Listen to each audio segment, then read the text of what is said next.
Okay, so let's work on this problem. So we're going to try to find equations for slope and displacement for a simple supported beam. So we're going to use direct integration, or attempt to use direct integration. To do that, what do we need? We need equations for moment, right? You're going to integrate the moment divided by EI. Can I write a continuous moment expression for the whole beam? No. I can write one that's good from 0 to L over 2, and then a different one from L over 2 to L. So I'm going to do that first. I'm going to write those equations. To do that, I'm going to find my reactions. I don't think we need to go through the details of this, but I'm pretty sure you can probably see that the reaction at A and at B are just going to be P over 2. It's right in the middle, equally distributed.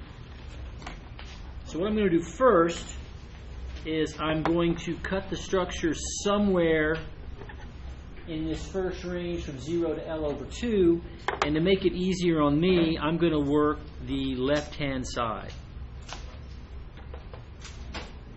Okay? So this will be an equation that's good from 0 to L over 2. And if I look at that free body diagram for that structure at some distance x, we have our reaction on the left-hand side, P over 2, and I'm going to look for the internal moment. So I'm going to assume there's my moment and it's positive. So far, so good? So all I have to do now is sum my moments at that cut. So I'll assume right-hand rule for my sign convention. And when I sum moments at the cut, what do we get? Well, what kind of moment is this? Positive. So I'll have M. And that's this reaction force here at A creates what kind of moment about the cut? Negative, right? So I have P over 2 is the force times a distance of x. So my moment expression is simply px over 2, right? That's not so bad. Looks like a pretty easy thing to integrate. We'll hold on to that for a second. And then I'm going to come over here and let's look at the moment from L over 2 to L. So in that situation, I'm looking for some cut between L over 2 and L. And I think it's going to be easier to work the right-hand side for that. So I'll draw a free body diagram for that section. So I'll have the reaction at B, which is P over 2. Then I'll have from my left edge to the cut, that is X. So what's the remaining length of my segment? L minus X. You guys see that? And then internally, there's my positive bending moment. Again, if I gave you this problem and all I asked you to do is write the moment equations, you'd be very happy. It's not that challenging. So when I go ahead and do that, so we'll sum moments now at the cut. Assume right-hand rule for my sign convention. So what do I have? Well, this internal moment now with this sign convention is negative. And then about the cut, the P over 2 creates positive moment with the moment arm of L minus X. So in this case, when you solve for the moment, you get P over 2 L minus X. Now we need to do a little quick check. Do these things work? In this first segment from 0 to L over 2, do we know the moment anywhere? Yeah, where? At point A, right? What is the moment? 0. So that means when x is equal to 0, my moment better be 0. And you can see my equation reflects that. What about the section from L over 2 to L? Well, I'm using this equation. Do I know the moment anywhere here? Yeah. Where? At B. And that's at x equal L, and you can see when you put it x equal L, I get 0. Now, they do share a common point here at L over 2. I bet the moment should be the same. So if I plug in L over 2 here, I get PL over 2. And I plug in L over 2 here, I get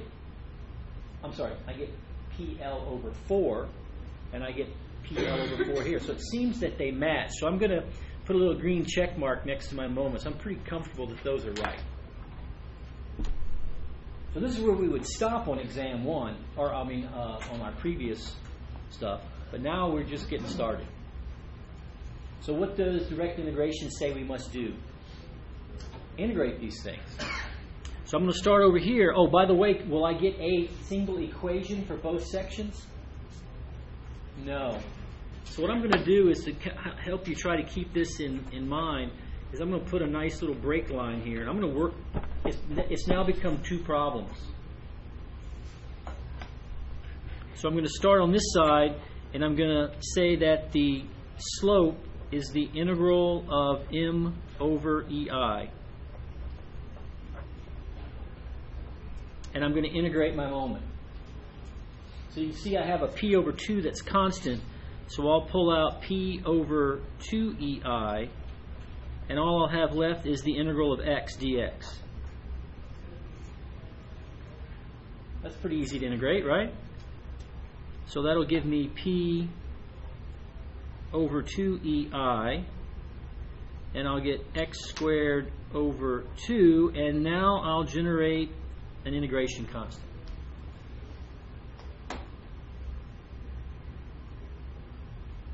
Can I solve for that constant? Do I know anything about the slope in the region 0 to L over 2? Well, I don't know anything at A, right? Because the slope is, I don't know, it's something, but it's not 0. Now, you might have some idea that the slope in the middle is a value. In fact, in this particular problem, because the load is applied right in the middle, the slope in the middle is 0. So you could actually solve for C1 because you know that the slope at L over 2 is 0.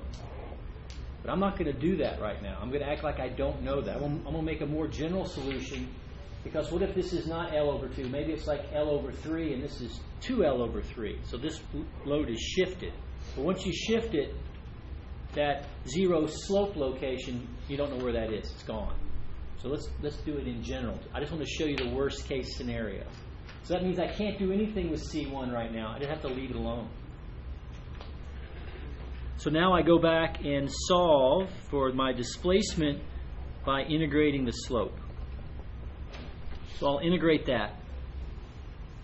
So again, I'll have P over 2EI. This will be L cubed over 6 plus C1X plus C2. Do I know anything about the displacement in section 1? I do. What is it? Well, I know here at A, there's no displacement. That's at x equals 0. So, hey, I can do something here. So that means at y at x equals 0, I know that's 0. I'm going to kind of put a little line underneath that, and I'm going to number that. That's one condition that I have. And I can actually apply it to this equation and get what? Well, x equals 0, the first term's gone, the second term's gone. All I have is C2. So C2 is 0. That's good. That's not bad. One down. Do I know anything about C1 yet? It doesn't seem so. So I'm just going to have to leave that alone. Can I do anything else here in section 1? Kind of out of tools, right? But now I can go to section 2 and see what I can do there. So let's repeat this. Let's integrate the moment divided by EI in this section. So I have a little bit slightly different moment equation. I can still pull out my P over 2EI, but now I'm integrating L minus X dx. don't think I'll have enough room to squeeze that in there, so I'll have to do it here. So I'll get P over 2EI, and this will be Lx minus x squared over 2 plus another integration constant, C3. Now the same idea I talked about here, where I'm not sure where the slope is 0 in the first section, I have the same argument here. But there is something I do know. Where these two equations match at L over 2, the slope should be what? It's the same. Your beam's not going to suddenly change slope. So I can say something like this. So I'm going to come back and subscript these 1. 1 for section 1. Oh, let me do Roman numerals. I. And then this will be the one for section 2. So I can now add to my mix that from the first equation at x equal L over 2 needs to match the slope from the second equation from x equal L over 2. And that, if I underline it so that you can see it, will be a second condition that I have on slope. So I have to take this equation with C1 in it and set it equal to this equation with C3 in it. That's one equation and how many unknowns? 2. Can't solve it yet, can I? You just got to hold on to that. I think you can start to see where the difficulties are starting to show up. So let's go ahead and integrate this one more time. So the displacement in the second equation is the integral of the slope. So I'm going to integrate that thing. So again, I'll have P over 2EI, and now this will become L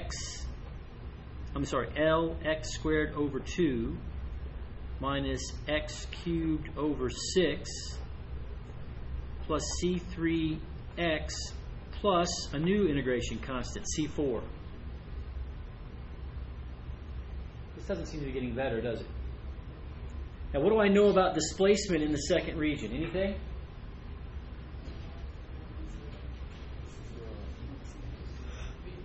Yeah, I heard somebody say B. So what happens at B?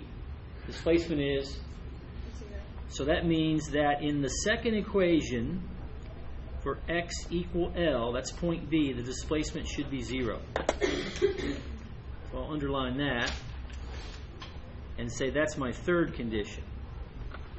By the way, you've noticed that we've got 1, 2, 3, 4 integration constants. We're going to need 4 conditions. So we've only got 1, 2, 3. What's the fourth condition? Well, if our slopes match L over 2, what else has to match L over 2? Can the displacement suddenly change value at L over 2 from one side to the next? No, that would be a broken beam, right? So that means that the displacement from the first case at x equal L over 2 needs to match the displacement from the second case at x equal L over 2. So wherever your two different results match, at that point the slope and displacement have to match. So there's our fourth condition. And here's the fun part. You ready for the fun part? If you look at this second condition, by the way, we got something from the first one, right? We know C2 is 0. So all we don't know is C1, C3, and C4. Well, look at number 2. 2 is going to give you slope 1 equal to slope 2. So that's one equation in C1 and C3. What is this going to give you?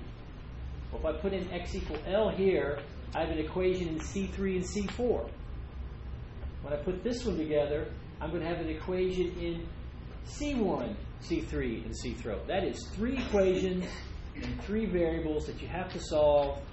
Here's the fun word: simultaneously. You don't like that. This is a monstrous disadvantage to you on the exam. If you attempt to solve this problem with this technique, you have made a poor choice. So what's a better choice? The next method we're going to talk about. So any kind of conceptual questions about this before we move on? By the way, I'm not going to solve this problem because I can't do it up here. I can't solve 3 equations in 3 unknowns in symbols. L, P, I, E. I'm not doing that. Maybe I could do it at my desk with lots of time in a computer program, but definitely not in my head on a piece of paper being recorded for the world to see. I'm dumb, but I ain't that dumb. Questions? Comments? Are you happy you saw this? No, Mr. No says no. All right, let's stop.